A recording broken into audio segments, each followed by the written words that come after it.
Oyangore ni miyo manyocha obilo chielo gi magina monege gweng' ma Kanyonyo e kaunti ma Kitui. En miyo manene kod ode kendo ne wuondo chwore ne odhi manyo tich Kitengela. Familia mare manyaka sani kuyo mako pod ni kod penje wi gima nyocha otimore mocho miyo bilano mawachore ne en jahera miyo no chielo monego Judy Mutisia kod osiep ne Jane Ndanu. Judy Mutisia oweyo wuon pargi kod nyithindo ariyo. Buok, kuyo kod achiedh nade okwako dala Joy Mutisia, miyo manyocha onegi kod obila ma ichich ni en jaherane e gweng' ma Kanyonyo, kaunti ma Kitui.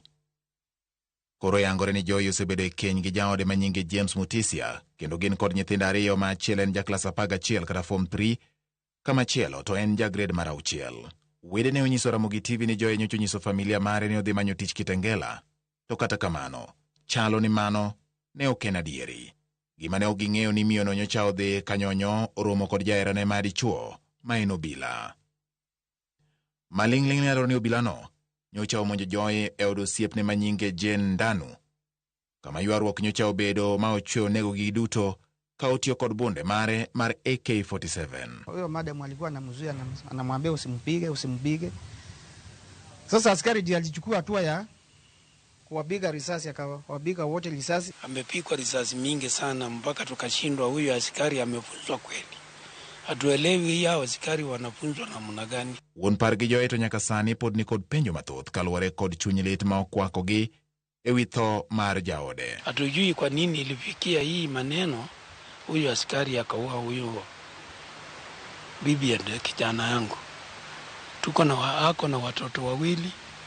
Watoto wako hapa tu. Joneno wacho ni obila no nyocha bayo risasi buora ma kaeto onego minego kapok oringo ma olal, kanyaka sani podi manyo ndache. Alikosana na